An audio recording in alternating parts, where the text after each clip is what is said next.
Kabanata 3521. Isang matayog na gate ang lumitaw sa labas, sa likod ng Grand Emperor Rowan. Iyon ay ang Gate of Six Eternities, ngunit parang may kakaiba. Sa likod ng gate ay ang mabituing kalangitan. Ano ang nangyayari? Hindi lamang naantala ang maitim na demonyong Lotus sa pagpapabagsak kay Alex, ngunit medyo nabigla rin ito ng nakagapos na hola ni Grand Emperor Rowan. Ito ay isang bagay na hindi dapat magkaroon mangyari sa lahat.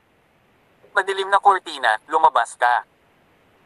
Ang maitim na demonyong Lotus ay umungal, at ang buong lugar ay nababalot ng demonyong Chi. Kararating lang ni Lola heavenward at natuklasan itong nakakatakot na demonyong Chi. Natigilan, hindi siya nang ahas na sumulong at pansamantalang nagtago.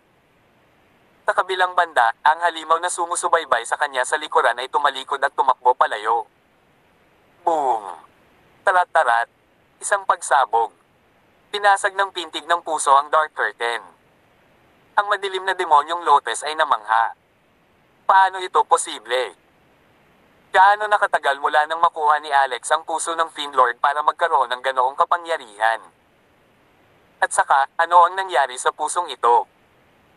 Kinilala nito si Alex at matindi ang pagtaboy sa kanyang pagsalakay. Kung ganoon, hindi ba mabibigo ang plano? Siya ay namuhuna ng maraming pagsisikap kay Alex. Ang 3,000 Lotus ay nasa loob ng kanyang katawan. Alex hindi malaman ang kanyang landas sa paglilinang, ngunit sa katunayan, ang maitim na demonyong Lotus ang siyang humihila ng mga string sa likod ng mga eksena. Inilagay nito ang lahat ng taya nito kay Alex.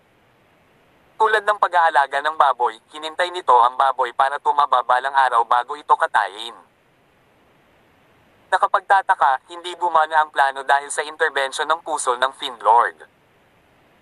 Sa sandaling iyon, malapit nang masira ang madilim na demonyong Lotus. Tar-eret, tar-eret. Boom!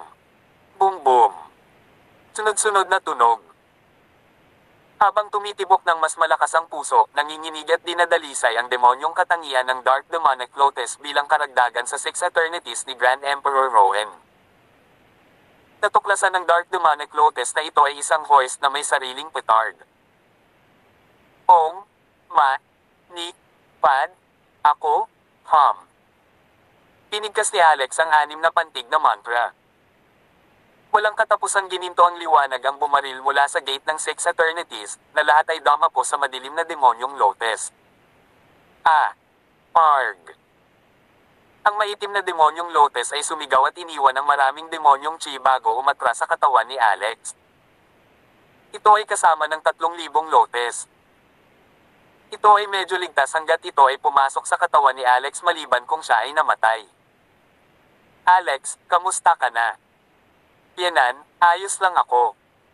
Pawis na pawis si Alex. Alam kong hindi tama ang kalagayan mo dati.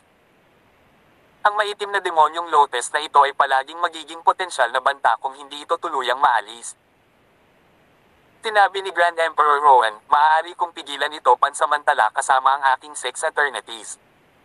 Paano ito? Ituturo ko sa iyo ang 6 na pantig na mantra. Mayroon kang Buddha's life will, kaya ang mga epekto ay salansan. Hindi ito dapat maging malaking problema. Sige. Gayunpaman, noon ay biglang nagpakita si Lola heavenward. Brat, ibigay mo ang puso ng Fiend Lord. Huwag mo akong piliting gawin ang karahasan. Tinalubong ni Grand Emperor Rowan ang mga mata ni Alex. Tapusin siya. Agad namang nagpakawala si Alex ng sunod-sunod na suportang pag-atake na nagpapahina sa kalaban. Sa susunod na sandali, sinunggaban niya ang Immortal Butcher. Tuwang-tuwa si Grand Emperor Rowan nang makita ang Immortal Butcher. Ito ang Immortal Butcher na mayroon ako noon. Malaki. Skyward Sword. Tumalon si Grand Emperor Rowan at direktang naging isang sinag ng liwanag bago sumanib sa Immortal Butcher. Sa isang iglap, naramdaman ni Alex na buhay ang Immortal Butcher. Hindi niya kailangang hawakan ito, ngunit kusang lumipad ito at nagpakawala ng liwanag ng espada. Nawala niya ang Immortal Butcher, ngunit mayroon pa rin siya.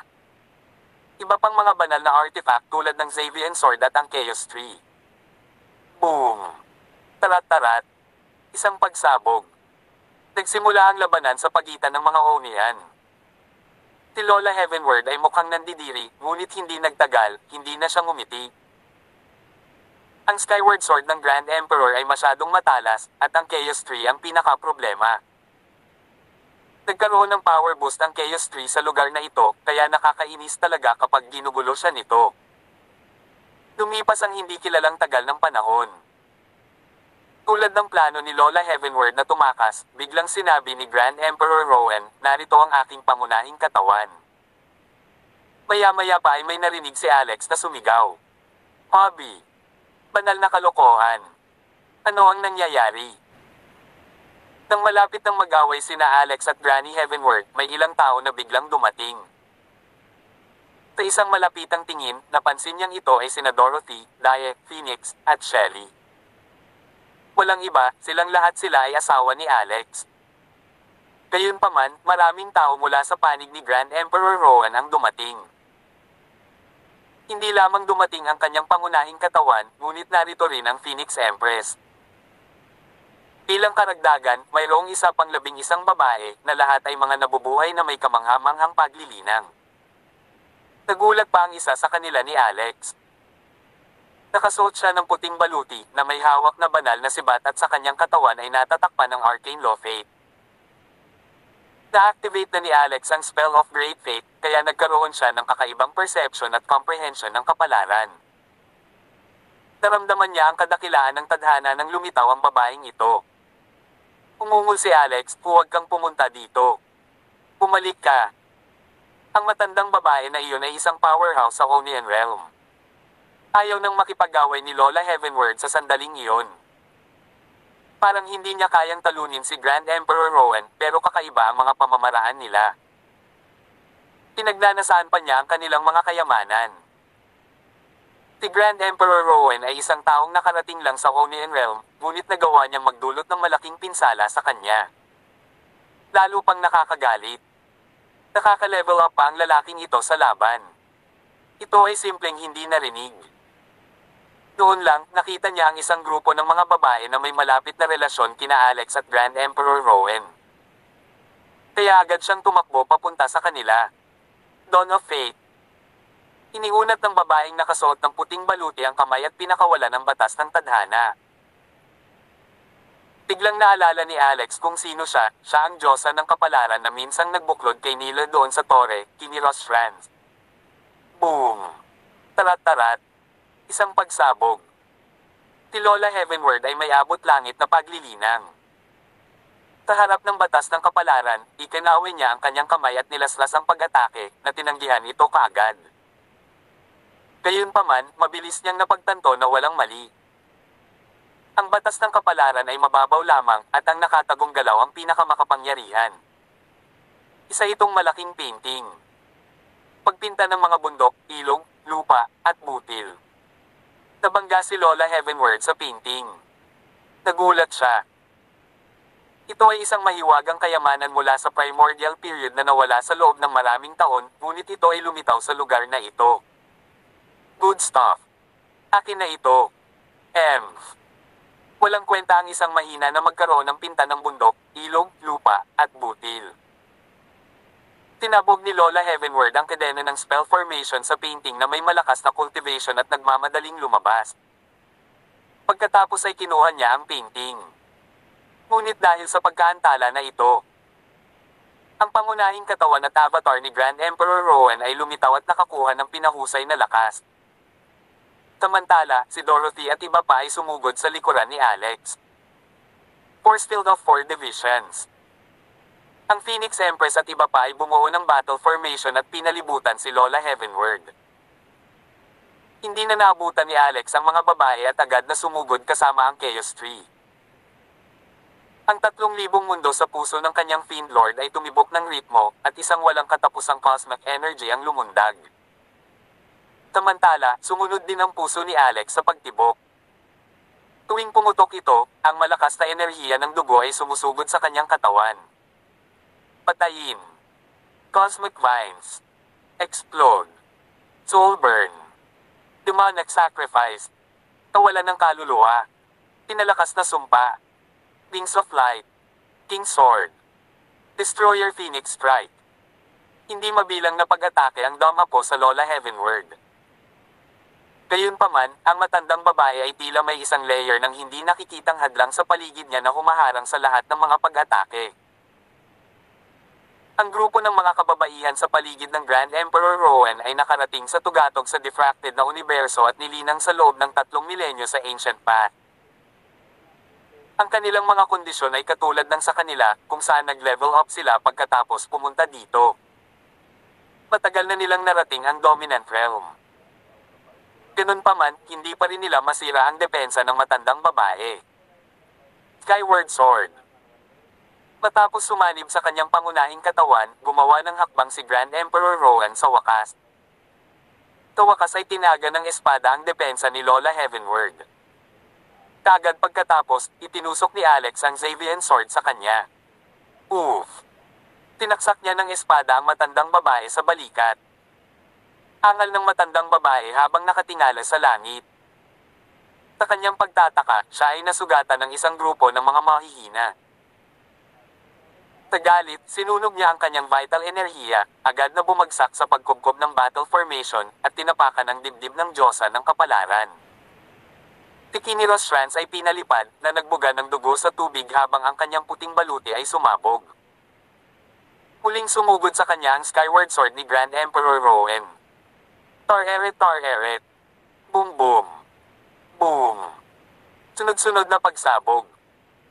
Ito ay isang labanan ng magkakaibang lakas, ngunit ang pagkakaisang ito ba ay itinuturing na lakas? Pinakamahalaga, ang Primordial Tree ni Grand Emperor Rowan, Skyward Sword, 6 Eternities, pati na rin ang Chaos Tree ni Alex ay mga walang katulad na kayamanan. Hindi komportable ang matandang babae habang nakatali ang kanyang mga kamay sa labanan. Kawakas, nawalan ng lakas si Lola Heavenward sa huling sandali. Isa sa mga asawa ni Grand Emperor Rowan ay isang isinumpang diwata. Matapos masira ang kanyang depensa, maraming sumpa ang ginawa sa kanya. Bilang karagdagan, ang 3,000 dakilang daw ni Alex ay naglalaman din ng iba't ibang sumpa. Matagal na siyang natapos. Ang powerhouse sa Onion Realm ay namatay na may hinaing. Pagkatapos noon, nanghina si Alex sa pagod.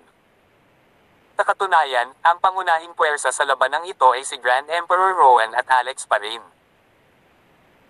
Matapos sumanib sa kanyang pangunahing katawan, ang cultivation ni Grand Emperor Rowan ay tumaas, at narating niya ang Intermediate Onion Realm sa maikling panahon. Siya ay pinakamahusay sa pag-bypass ng mga ranggo upang pumatay ng mga kaaway. Para kay Alex, siya ay ganap na manloloko. Ang pinagsamang puwersa ng labanan ng puso ng Fiend Lord, ang 3,000 mundo, ang kapangyarihan ng 13 bituin, at ang cosmic na enerhiya ay hindi mas mababa sa Grand Emperor Rowan. Honey. Tiyakap ni Alex ang ilang babae pagkagaling niya ng konti. Tiyakap pa niya si Shelly. Si Shelly, isang spinster, ay dilat ang mata. Hoy, hey, hindi mo ako asawa. Huwag mo lang akong hawakan. Napasinghap siya sa galit matapos siyang itulak ni Alex. Tulad ng grupo ng mga tao na gustong magkaroon ng maikling chat, isang napakahusay na halimaw ang sumugod sa kanila. Ito rin ang halimaw na pumatay kay Bridon kanina. Holy crap! Bilisan mo tumakbo. Sabay na tumili si Grand Emperor Rowan at Alex. Kinuha nila ang mga babae at tumakbo ng galit na galit, ngunit mas mabagal sila kaysa sa halimaw. Inilapag nito ang isang malaking kamay at agad na hinawakan si Phoenix. Phoenix. Kasuklam-suklam, pumunta sa impyerno. Agad na tumalikod si Alex. Nang makita iyon ni Grand Emperor Rowan at ng Phoenix Empress, nagmadali din silang iligtas siya, ngunit ang halimaw na ito ay mas malakas kaysa kay Granny Heavenward. Nakita nilang malapit nang mamatay si Phoenix sa kamay ng halimaw. Noon lang, isang sinag ng pilak na liwanag ang dumaan sa halimaw. Oof! Naputol agad ang katawan ng halimaw. 2 figure ang dumating pagkaraan ng ilang sandali. Si Hailey at ang kanyang junior, September. Nang makita ni Alex si Hailey ay nagulat siya at bahagyang natigilan. Hailey, bakit ka nandito? Ito ba? Ang projection mo pa rin. Napangiwi si Hailey nang makita ang maraming dilag sa eksena. Pilit na sabi niya, "It's my main body." Anong ginagawa mo? Nandito ka ba para sa isang outing kasama ang maraming babae? Ilang sandali pa at dumarami na ang mga babae. Parang tama ang tono niya, parang babaeng matagal nang hiwalay sa asawa. Hindi makapaniwala ang junior na si September nang makita niyang ganoon ang kinikilos ng kanyang senior. Tapos, mas lalo siyang natarante pagkatapos tumingin kay Alex. Ano ba? May mga babae na ang lalaking to. Bakit kakabit sa kanya ang isang gifted genius na tulad ni Hailey?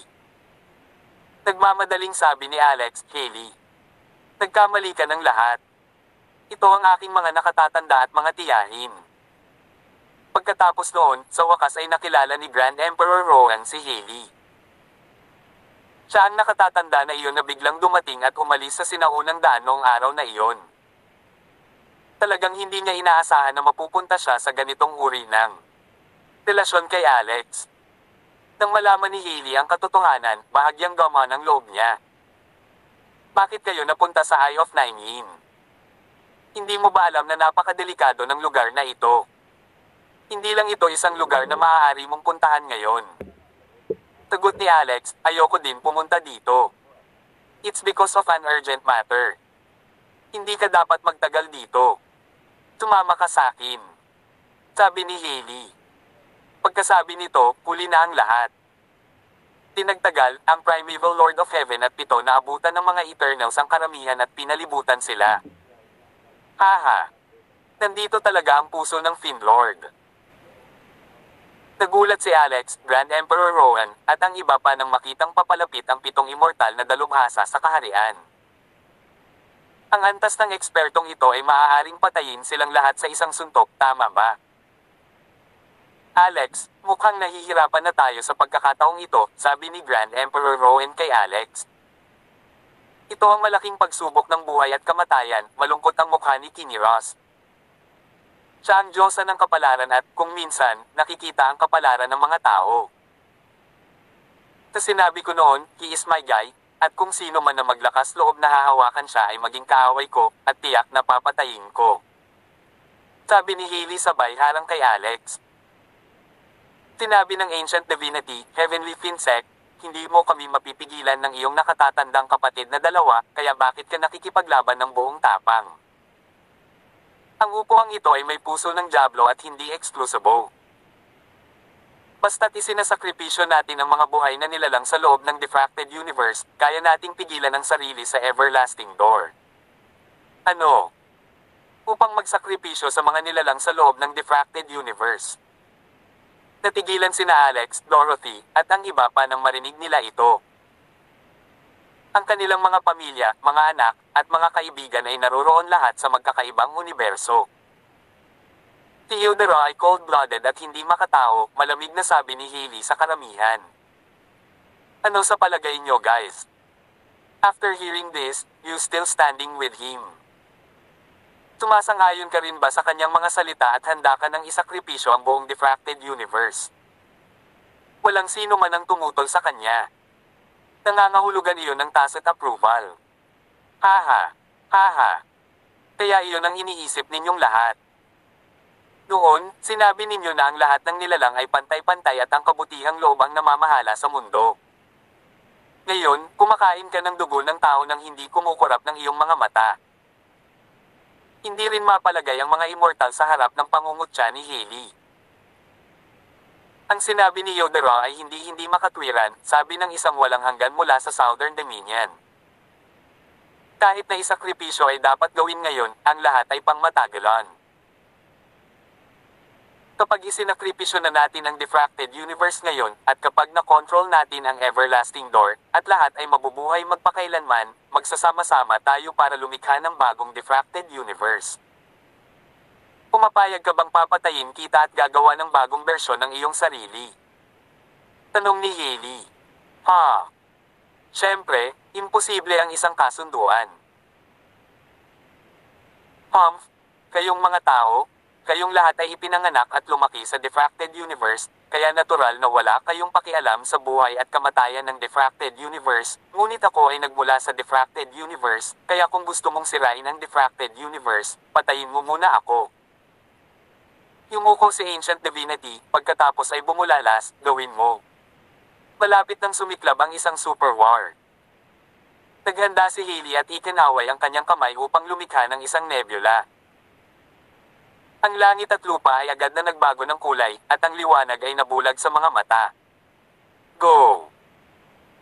Pinakapulupot niya si Alex at ang iba pa, ipinatawag ang kanyang kapatid na si September, at sumugod sa likuran ng hindi nakikisali sa labanan. Ang nakalilitong epekto ng nebula ay sumanggalang sa banal na kaisipan ng walang hanggan. Tumagal lang ito ng 1 segundo, bagaman. Agad na sumingil ang 7 eternal. Kasunod nito, nagsimula ang malalaking galaw. Pinapatawag ang mga katulong. Ang listahan ng walang hanggang antas na mga divine beast, puppet, at out-of-body avatar ay walang katapusan. Itinapon pa ng Ancient Divinity ang formation board. Agad itong nagbukas ng isang void gate dito. Roar! Isang malaking toro ang umungal at sumugod palabas, na sinundan ng isang kayaig ng mga demonyong toro. Ang bisita ay wala maliban sa Bull Demon King. Marami pang makapangyarihang tao ang sumugod kaagad pagkatapos noon.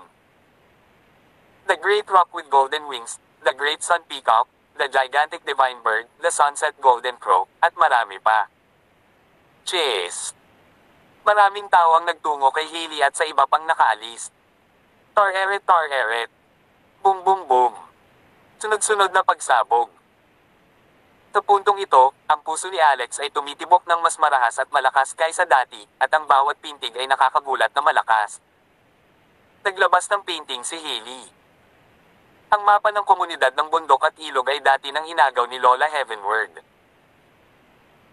Pagkatapos ay ginamit ni Hailey ang pagpipinta na ito upang balutin si Dorothy, Grand Emperor Rowan, at iba pa dito at pagkatapos itabi ito dahil kung hindi, ang gayong malakas na vibration ng heartbeat ay maaaring yumanig sa kanila hanggang sa mamatay.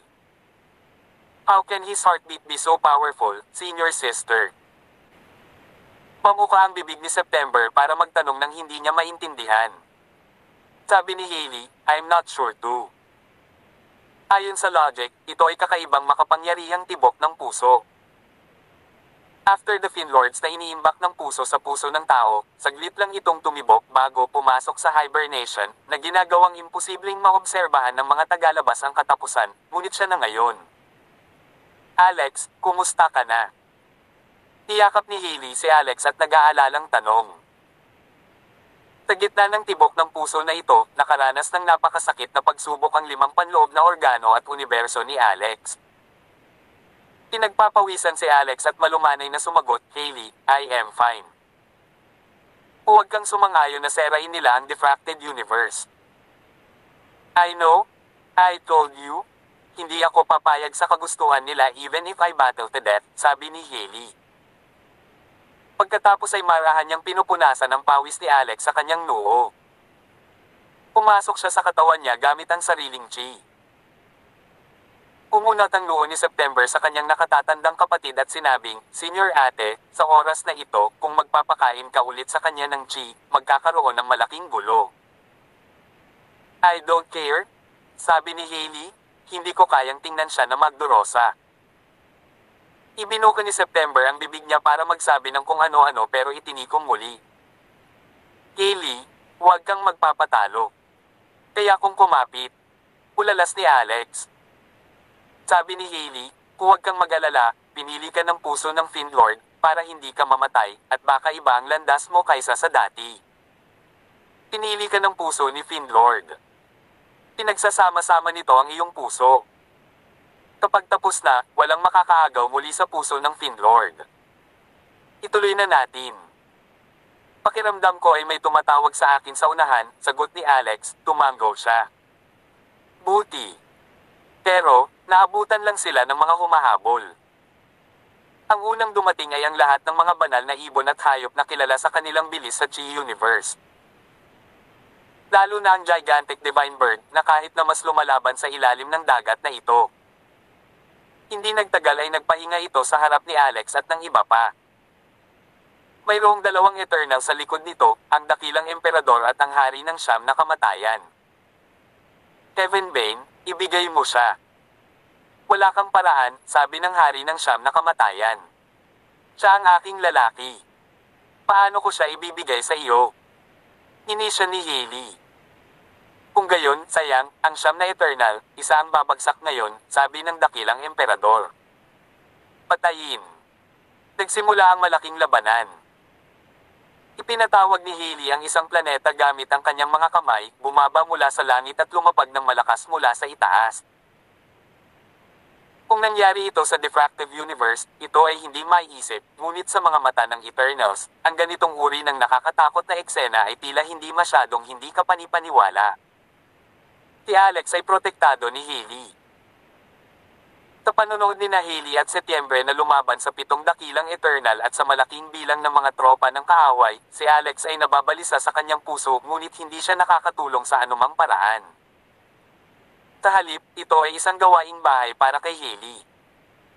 Ang suntok ni Hailey ay pumatay ng malaking bilang ng maliliit na sundalo. Maraming Minotaur ang walang ideya kung ilang tao ang namatay. Ang galit na Bull Demon King ay tumalon sa kanyang mga paa at nagsuka ng dugo. Gayunpaman, walang pagtakas.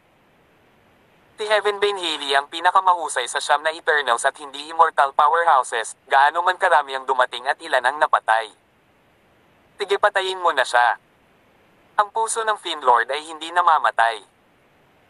Sa pinakamabuti, ang batang iyon ay madudurog, ngunit ang puso ng Fiendlord ay mananatiling buo. Malakas na bulalas ng sinaunang divinity. Sumunod kaagad ang isang serye ng walang hanggang antas na pag-atake. Ang kapangyarihang iyon ay ganap na hindi maintindihan sa mga salita. Lahat ng mahiwagang kayamanan, panuntunan, at kapangyarihang kosmiko ay binomba sa bawat pagliko. Inatake pa ni Hailey ang isang planeta ng self-destruct move. Tar eret. Boom boom boom. Sunod-sunod na tunog. Isang Starlight Sword ang naglasla sa Grand Emperor's Sword sa isang kisap mata. Oh, Grand Emperor. Namatay na ang Grand Emperor. Natigilan ng mga tao. Siguro nakakonsumo siya ng maraming enerhiya para patayin ang Grand Emperor, huwag mo siyang bigyan ng oras para makabawi. Patayin mo siya, sabi ni Ancient Divinity. Senior brother, in a moment, you help me protect Alex. I want to go on a killing spree. Ipinahayag ni Hailey noon kay Setyembre. Sige, ate, ikaw na ang bahala sa sarili mo. Sagot ni September. Biglang, isang itim na punyal sa kamay ni September ang hindi inaasahang tumagos sa puso ni Hailey sa pagpikit ng mata. Ano? Paano nangyari ito? Napatitig ang nagtatakang si Alex sa punyal na tumagos ng malalim sa puso ni Hailey. Hindi niya kilala si September, pero para sa kanya na sumama kay Hailey ay nagpakita na walang magiging issue. Wala ring ideya si Hailey kung ano ang aasahan. Kawalang buhay na mga mata, tinanong niya, Senior Kuya, bakit? Sumagot si September, Senior Sister, ayokong mamatay dito. Nakamit ko na ang kawalang hanggan. Paano ako mamamatay tulad niyan? Bukod pa rito, kahit na ako ang iyong nakatatandang kapatid, hindi ako pinapahintulutang mamatay kasama ka. Pakapag-isipan ko pa kung ako ang taong pipiliin mo. Habang sinasabi niya ito, muling naglabas ng lakas ang kanyang mga kamay. Ang pagdagsa ng dakilang walang hanggang kapangyarihan ay tumusok sa puso ni Hailey. Nagulat din ang 6 na natitirang Eternal sa tabi niya sa eksenang ito. Nakakamangha, magaling. Ancient Divinity said. Namumula ang mga mata ni Alex sa pagnanasa. Isinalang-alang niya ang kanyang sariling pagkamatay, ngunit hindi niya maisip na si Hailey, isang walang hanggang eksperto, ay nagtatapos ng ganito. Ang mga piraso at piraso tungkol sa relasyon nila ni Hailey ay nag-flash sa kanyang isip na parang isang pelikula. Hindi. You deserve death. Isang nakakagulat na dagindong ang pinakawala ni Alex, ang kanyang puso ay sumakit na parang kutsilyo sa oras na iyon, at ang kanyang tibok ng puso ay kasing lakas ng isang kampana at tambol. Tar eret. Boom boom boom. Sunod-sunod na pagsabog. Mamawa sa kanyang puso ang matinding kalungkutan. Sa isang kamao, walang awa niyang pinasabog si September. Siya ay napuno ng puot sa pagkakataong ito at hindi siya tumayo. Walang pakialam si Alex kung ito ay Buddha Power, Witch Power, Cosmic Energy, Chaos Chi Energy, o Black and White Chi. Pasimple niyang sinaktan ng subconsciously sa galit at sakit. Boom! Tarat-tarat. Isang pagsabog. Ito ay napakabilis. Hawak pa rin ng kamay ni September ang punyal at ngayon lang niya natuklasan ang pag-atake ni Alex sa kanyang sarili at sumagi sa kanyang isipan ang pag-aalipusta ng ilapat ang kamao ni Alex sa kanyang dibdib. 13 bituin ang nagsanib bilang isa upang bumuo ng isang lumilipad na punyal.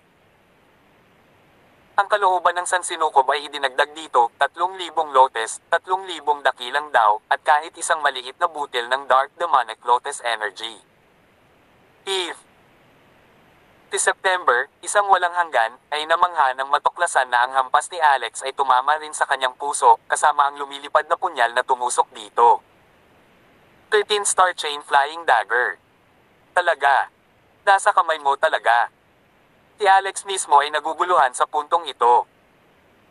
Isang napakalakas na suntok ang ginawa niya na kahit siya ay hindi makapag-isip ng malinaw. Sa sumunod na segundo, ang bibig ni Hailey ng dugo ay napalitan ng kulay dugong nebula na bumalot sa buong karamihan.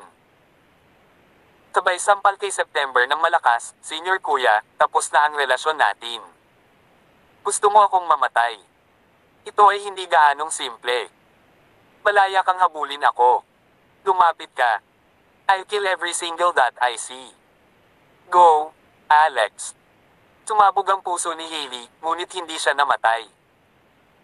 Nang makamit ang walang hanggang kaharian ng paglilinang, maaari siyang muling buuin gamit ang isang patak ng dugo na walang puso hanggat pinapayagan ang mga kondisyon. Gayunpaman, ang kanyang kapangyarihan sa pakikipaglaban ay ganap na naubos sa loob ng maikling panahon. Galit na sigaw ni September, hindi ka pa rin kumikilos, Ancient Divinity. Kailan ka ba kikilos? Ang 6 na Eternal na eksperto, pati na rin ang malaking bilang ng mga eksperto sa Peak Eternal, ay ipinatawag mula sa Chi Universe, lahat ay naglunsad ng malalakas at napakalaking pag-atake kina Hailey at Alex sa isang iglap. Nadurog ang puso ni Hailey, at labis siyang nagdusa. Tumakbo siya sa tabi ni Alex, ngunit hindi kasing bilis ng mga humahabol sa likod niya. Ilang sandali pa ay bumagsak si Hailey matapos makatanggap ng suntok sa likod na dumura ng dugo. Bumagsak din si Alex sa lupa. Napansin ito ni Alex at nagmamadaling bumalik para sunduin si Hailey bago nagpatuloy sa paglalakad. You put me down, Alex. I'll delay them for a while. Bilasan mo. Sabi ni Hailey na ito ay para sa iyo. Inilabas niya ang isang painting ng mountains, rivers, plants, and grains na kinabibilangan ng asawa ni Alex, Rowan, at iba pa. Itinago ni Alex ang painting ng mountains, rivers, plants, and grains at sinabing, sa tingin mo ba makakatakas ako sa mga taong ito? O naniniwala ka bang iiwan kita dito? Hindi nakaimik si Hailey. At talagang pinalibutan sila ng mga humahabol sa kanila. Ngayon ko lang nasaksak si September, baka may fighting chance. Pinag-isipan ito ni Alex sa kanyang puso bago muling tumingin sa unahan. Ang tawag na iyon ay naging lalong apurahan. Pakiramdam niya ay tapos na ang kanyang pagkakataong mabuhay doon. You can't run away, and you can't protect him, senior sister. Sabi ni September habang nakabuka ang bibig. You filthy beast. Masyadong hinamak ni Alex ang taong ito kaya hinawakan niya si Hailey at sumugod sa kanya.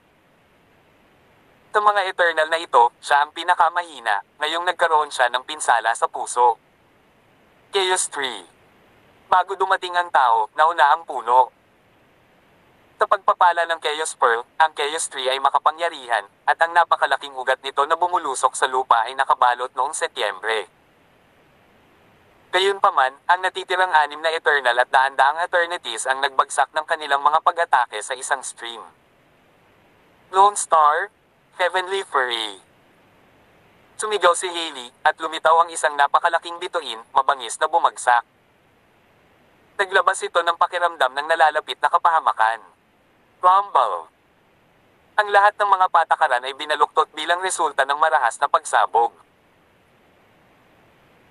Ang mga walang hanggang eksperto ay nagkakagulo, at lahat sila ay tumakas sa sandaling sumabog ang bituin, ngunit sa eksaktong sandaling ito, si Hailey ay humiwalay kay Alex at hinabol sila. Nasa ganitong kalagayan siya, at gusto pa niya silang habulin. Makalipas ang ilang saglit, ang langit ay nagpakawala ng nakakabinging dagandong. Ang mga liwanag na haligi ay sumugod sa kalangitan. Ang panig ni Alex ay patuloy na naglunsad ng mga pag-atake laban sa Setyembre, ngunit ang mga nakaraang pag-atake ay hindi maaaring mangyaring replicated, at ang 13-star chain flying dagger ay hindi na lumitaw muli, na nagpapahiwatig na si Alex ay nawala ang kanyang dating estado ng pag-iisip. Gayunpaman, ito ay hindi walang konstruksyon. Ang puso ng Fiendlord ay tumitibok, at ang kanyang kapangyarihan ay lumalaki. Ang kanyang mga pag-atake ay maaari na ngayong patuloy na madaig ang 3,000 dakilang daw. Ang isang suntok, halimbawa, ay nakapaloob sa 12-dosenang 3,000 dakilang daw. Ang ganitong uri ng kakayahan ay maaaring ipatupad ng walang katiyakan. Ito ay lubos na epektibo. Ang Setyembre ay nasagasaan ng Chaos Tree at pinutol. Hindi niya ikinamatay ng pag-atake ni Alex, ngunit ito ay napakasakit. Ito ay sa tiyak na sandali, kapag ang hari ng tao ay bumagsak. Tigaw ng karamihan. Paano magiging napakalakas ng Heavenly Fiend kung pumutok na ang puso nito? Umatras si Hailey, ngunit napuno siya ng dugo. May malaking sugat sa kanyang tiyan, at sa iya'y malapit ng malaglag ang mga bituka. Nalungkot si Alex nang makita ito. Isang malakas na suntok ang ibinato. Ang 13-star chain flying dagger ay muling lumitaw sa pagkakataong ito. Nilaslas ng isang laslas ang baywang ni September. Arg! Isang malungkot na sigaw ang pinakawalan ni September. Niyakap ni Alex si Hailey at kukunin na sana ang Chaos Tree at tatakas ng matuklasan ito ng isang walang hanggang eksperto at nagsakripisyo ng mahiwagang kayamanan para matrap ito. Salamat, Chaos Tree. Sa kabila ng maliit na puno, may Chaos Pearls dito. Haha. Gustong agawin ng walang hanggang eksperto ang Chaos Tree nang tingnan niya ito. Anong gagawin ko? F***. Punta tayo sa iisang lugar. Desidido si Alex. Ang mga gustong makuha ang Chaos Tree ay kailangang masira ang kanilang pag-asa. Pagsira sa sarili. Habang ang Chaos Tree at ang Chaos Pearl ay sumabog, ang langit at ang lupa ay nanginag. Ang Setyembre ay sumabog sa lugar, at ang eternal na eksperto na gustong agawin ang Chaos Tree ay nasa masamang kalagayan din. Sa magkabila niyang braso ay naputol, ang kanyang tiyan ay tinusok ng isang napakalaking sanga, ang kanyang katawan ay puno ng mga butas, at ang kanyang bungo ay natangay. Gayunpaman, hindi pa ito patay. Isang laslas pa para sayo. Ang mga mata ni Hailey ay kumikislap na may matinding pagpatay, at itinaas niya ang kanyang kamay sa isang strike gamit ang Stardo Knife. Pinugutan niya ang ulo at kaluluwa ng lalaki mula sa itaas hanggang sa ibaba na parang pinugutan ng ulo mula sa isang alternatibong dimensyon. Bumagsak ang Setyembre. Ang pula ng dugo ay namatay din. Mayroong 9 na eternal sa kabuuan, 4 sa kanila ang namatay sa parehong oras. Ito ay masyadong mabisyo.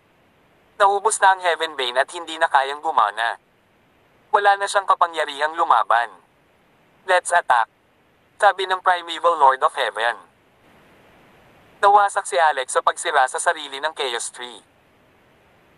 Ito ay isang kasama na sumama sa kanya sa lahat ng paraan, at kung wala ang patuloy na supply ng enerhiya ng Chaos Tree, ang kanyang paglilinang ay hindi magiging mabilis na umuunlad. Gayunpaman, hindi ito ang oras para ma-depress siya. Mabilis niyang niyakap si Hailey, na puno ng dugo, at habang desperadong ginagamot siya ng Ultimate Book of Medicine, na-trigger ang kanyang potensyal at nagmamadaling pumunta sa lokasyon kung saan ang kanyang tinawag siya ng isip. Pabulin. Patuloy silang hinahabol ng mga humahabol sa likod. Alex, no need to waste chi energy to renew my life. I know my own injuries. It's hopeless, sabi ni Hailey. Huwag mong sabihin yan. There must be a way. Mayroon talagang paraan, sabi ni Alex. Umiling si Hailey, at sabi, hindi ko na mahawakan. Sa katunayan, pagkatapos na mabawi ang aking memorya, hindi ako masaya. Mas gusto kong manatiling mangmang at walang maalala. Masyado kang philandering. Paano ka magkakaroon ng napakaraming babae? Kasya ba ang puso mo sa kanilang lahat? Dadurog ang puso ni Alex habang pinagmamasdan ng mahina nitong anyo. Stop talking. Meron pa akong elixir at divine medicines dito, and yes, there is the original life liquid.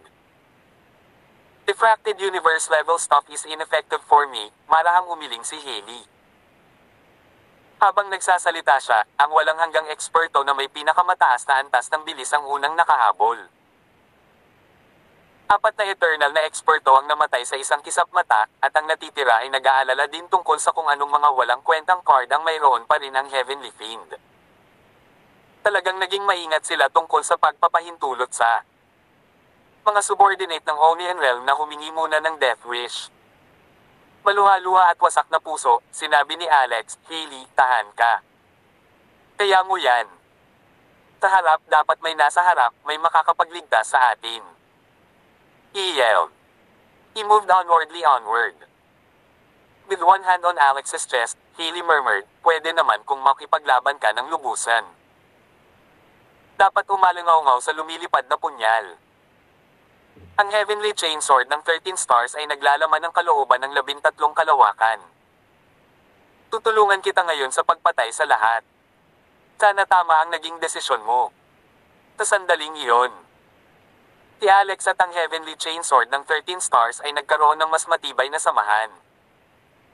Isang giant rock monster ang hamarang sa kanyang dinadaanan. Patayin. Nilaslas ni Alex ang giant rock monster gamit ang Heavenly Chainsword of 13 stars, nagbuga ng nakakapangangilabot na liwanag, at tumalsik ang tubig dagat. Tinubukan ng giant rock monster na tumakbo, ngunit ito rin ay huli na. Umiyak ito at nahati sa dalawa. Ang sumunod na segundo, ang Ancient Divinity ay pinakawalan ng Jade Clear Divine Thunder. Ang kulog ay berde at maganda, ngunit ito ay lubhang nakamamatay. Nang makita ito ng Heavenly Fiend, ikinaway niya ang kanyang kamay at tinawag ang isang nasusunog na planeta tulad ng araw upang harangan ang Jade Clear Divine Thunder, at pagkatapos ay nagkaroon ng malakas na boom. Nanginig ang mata ng siyam na yin, at napuno ng tsunami ang kalangitan. Nabasag ang planeta, at ang natitirang kapangyarihan ng Jade Clear Divine Thunder ay pinakawalan. Agad na tinulak ni Hailey si Alex. Ang liwanag ng bituin ay kumikinang ng maliwanag habang si Hailey ay gumagawa ng kanyang sariling depensa. Gayunpaman, nabigo ang depensa na ganap na harangan ng Thunderbolt, at isang ray ng Thunderbolt ay sumabog ang katawan na may peklat na. Napunit ang katawan ni Hailey. Hailey! Ikaw! Galit na sigaw ni Alex. Lalong lumakas ang pintig ng kanyang puso na parang gumuho ang langit at lupa habang naglulunsad siya ng sunod-sunod na pag-atake sa Ancient Divinity. Ang Heavenly Chainsword ng 13 bituin ay pinatong ng 3,000 great daw upang bumuo ng isang slash formation na napakalakas na kahit ang sinaunang Divinity ay hindi nang ahas na tanggapin ito kaagad. Tinamantala ni Alex ang sitwasyon sa pamamagitan ng pagpulot sa katawan ni Hailey. Ang mga naputol na bahagi ay muling ikinabat. Ang dakilang paraan ng pagpapagaling. Ang dakilang paraan ng pagbawi. Ang dakilang paraan ng muling pagkabuhay. Ang Great Lucky Method. Ang dakilang paraan ng kapalaran. Niyakap ni Alex ang katawan ni Hailey, at bumulwak ang enerhiya na parang bundok, tumulo ang mga luha sa kanyang pisngi, at nanalangin siya sa kanyang puso, mga Diyos at Buddha sa langit, mangyaring iligtas siya. Ako ay handang isuko ang buhay ko para sa kanya. Isang mahimalang eksena ang naganap. Si Hailey, na nagkaroon ng malubhang pinsala, ay ganap na nakabawi. Nagising siya. Haha, Hailey, nabuhay ka na rin sa wakas. Tuwang-tuwa si Alex. Tanga, bakit mo ginagawa ito? Tanong ni Hailey. Ang mabuhay ng magkasama ka, at ang mamatay na magkasama ka. Mariing deklara ni Alex. Pagkatapos ay nagpumilit siyang tumakas. Ang supernatural na tawag na iyon ay ang kanyang huling pagpigil. Matapos nilang matakasan ang kamatayan, sa wakas ay dinala ni Alex si Hailey sa destinasyon. Isa itong napakalaking libingan. Nilaslas ni Alex ang malaking nicho gamit ang Heavenly Chain Sword of 13 Stars at nagmamadaling pumasok. Pagkatapos, natuklasan niya ang isang altar sa loob. May kabaong din sa ibabaw ng altar. Naramdaman ni Alex ang sariling tibok ng puso na kahit kailan ay hindi naging mas malakas. Ito ba ang hinahanap mo? Tanong ni Hailey. Ito ang kabaong na tumatawag sa akin. Ulalas ni Alex. Alam ni Alex na hindi na siya makapaghintay dahil nakikita na ang mga humahabol sa kanya. Ito na ngayon ang pinakadakilang pagtitiwala niya at kung hindi ito gagana, siguradong kamatayan ngayon. Buzz! Nagbigay galang si Alex at saka itinulak ang takip ng kabaong. Napatingin ang dalawang tao sa loob at sila nga ay nabigla. Paano naging ikaw? Ulalas ni Hailey. Ito ay masyadong nakakagulat, isang tao ang nakahiga sa loob ng kabaong. Kamukhang kamukha niya si Alex, suot sa katawan niya kundi parang buhay, pati ang mga ugat sa ilalim ng balat ay nakikita. Natigilan din si Alex. Sino ba talaga ito? Ano ang kanyang pangalan? Fiend Lord? He's the Fiend Lord? Biglang sigaw ni Hailey. Naalala niya ang ilang salita na nakasulat sa inscription ng puntod na iyon noon, ngunit hindi niya gaanong pinansin noon. Ngayon, sa paggunita sa imaheng iyon, natitiyak niya na ang taong nakahiga sa kabaong ay Fiend Lord, dating tagapag-alaga ng mga huling nilalang na walang hanggan. Bastos na Panginoon. Paano ito magiging kamukha ko? Baka ikaw ang reincarnation ng Fiend Lord. Nagtataka si Hailey. Hindi, ang aking dating pangalan ay Dimitri, at ang aking natitirang kaluluwa ay nasa banal na koleksyon pa rin. Marahil ito ay isang reinkarnasyon ng isang sundalo. Subukan mo, at ang iyong lakas ay dapat na tumataas kung maaari kang makiisa sa laman ng halimaw na Panginoon. Bilasan mo, wala nang maraming oras. Nang matapos magsalita si Hailey ay dumating ang Ancient Divinity at iba pa. Natuklasan din nila na ang nasa kabaong ay kahawig ni Alex. Ang reincarnation ng sundalo ng Fiend Lord, ang batang ito ay isang Fiend Lord. Hindi natin siya papayagang mag-fuse, patayin. Nagsimula ang pagsasanib sa sandaling idiin ni Hailey si Alex sa kabaong at ang kabaong ay marahas na pumutok. Nag-overlap at lumutang ang laman ni Alex at ng Fiend Lord, sumasabog na may 10,000 sinag ng liwanag. Nang makita ito ni Hailey, natawa siya at sinabing, 2 hakbang ka na, haha. It will be the time of your death when his fusion is complete. Heaven Bane, UD asterisk man B asterisk tick, papatayin muna kita. Ulalas ng sinaunang divinity. Roar. Ang sinaunang divinity ay gumuhit ng kamihata. Ito ay walang iba kundi ang kanyang enchanted treasure, ang Fane's Banner. Walang awa itong pumulupot kay Hailey. Tumingin si Hailey kay Alex at nakaramdam ng nostalgic, at napaluha siya. Ang Ancient Divinity ang nagbigay ng nakamamatay na suntok sa kanya. Ito ay dahil walang kabuluhan ang lumaban sa kanyang kasalukuyang estado. No. Ilabas mo ako, pangabasin mo ako. Wag na, Hailey, wag na. Please. Don't. No. Nasaksihan ito ni Alex ang eksena, ngunit hindi siya maaaring makialam. Ang tanging magagawa niya ay panoorin habang si Hailey ay tinangay ng Fane's Banner, sinunog, at kalaunan ay naging isang batik ng Stardust. Nahulog ang Heaven Bane. Dagandong. Si Alex ay napuno ng kalungkutan na ang pinagsamang banal na liwanag ay yumanig. Hinamak niya ito. Ang iba ay nagsimulang umatake kay Alex.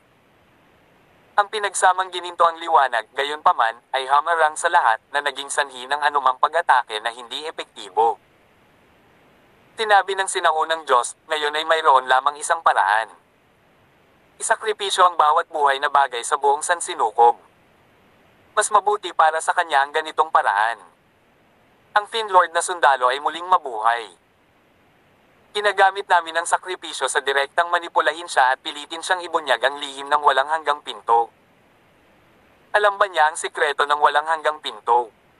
Tanong ng isang walang hanggan. Ang ancient divinity ay tumugon ng katiyakan, talagang naman, paano maisasakripisyo ang diffracted universe? Haha, inihanda ko na. Tirichet asterisk S. The diffracted universe. Earth. Tanghali na ngayon, at tirek na tirek ang araw. Isang grupo ng mga kabataang lalaki at babae ang lumangoy, naglaro, at nagpaaraw sa isang gintong dalampasigan, na nakikipag-ugnayan sa isa't isa at nagpapataas ng damdamin ng isa't isa. Isa sa mga kabataan, si Autumn, ay itinulak pababa sa beach chair ng isang mainit na babae, na nagsabing, "Kuya, ang init ng araw, bibigyan kita ng sunscreen." Pagkatapos, habang binibigkas ang mga salita, ang araw ay naging ganap na madilim. Ang bawat tao ay itinaas ang kanilang mga mata sa langit, lamang upang matuklasan na ang araw na nagniningning ng maliwanag sa buong araw ay naging pula ng dugo. Kaya't ang liwanag na nagniningning ay madilim na pula tulad ng dugo, at ang lahat ay tila naliligo sa liwanag ng dugo. Ano ang problema? Paano naging ganito ang araw? Solar eclipse ba? Gayunpaman, sa lalong madaling panahon napansin ng lahat na ang isang napakalaking brimstone ay lumitaw sa tabi ng kulay dugong araw. Magtataka sana si Alex kung nandoon siya. Ito ay dahil sa kanyang pamilyar sa brimstone.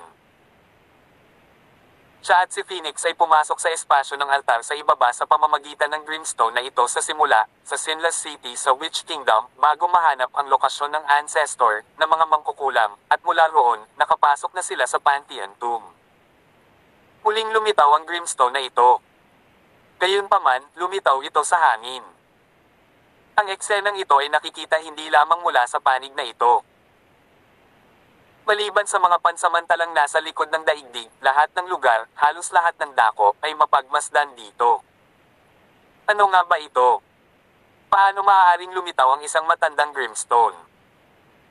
Hindi kaya isang makapangyarihang eksperto sa panlabas na planeta ang nagbalik. Hindi ito balita sa mga tao sa Earth. Ang kaalaman sa makadiyos na paglilinang ay matagal nang naging tanyag, at ang mga makadiyos na paaralan sa paglilinang ay umusbong, kahit na pinapalitan ang mga paaralang nakatuon sa pag-aaral ng kaalamang pangkultura, na may mga klaseng pangkultura na pinagsama sa kurikulum ng mga makadiyos na paaralan ng paglilinang. Ang sinaunang wika, ang katutubong wika ng Amerika, ay ginawa rin ng kinakailangang kurso. Ang Ingles ay unti-unting nawala sa kasaysayang yugto. Tinulak ni Autumn palayo ang babaeng nasa ibabaw niya. Tumayo siya at same time na sinabi, ang sitwasyon ay hindi maganda. "Kuya, teacher, kinakabahan ako."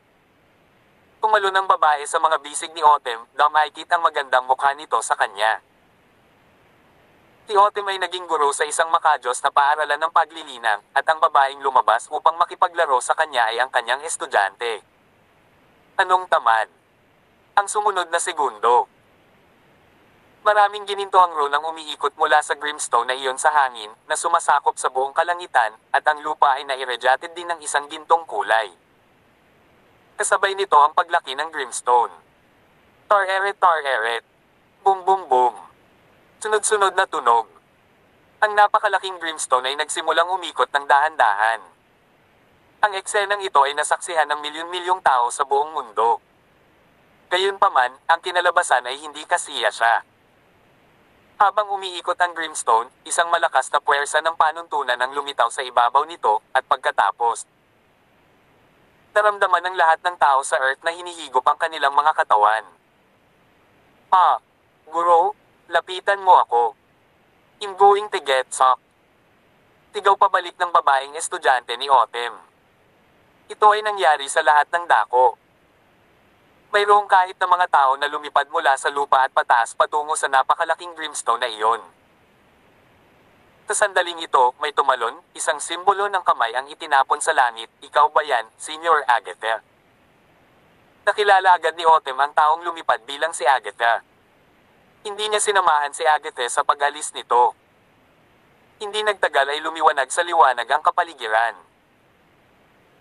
Iyon ang sinaunang hangganan na itinatag sa simula, na nasira noon, ngunit inayos ito ni Alex at ginamit ang Chi Universe's formation elements at ang Immortal Slaying Sword formation, na gumagana pa rin. Bang! Ang Porma Sayon at ang Brimstone ay naglalaban at nag-iingay. Forget what they doing, keep on doing.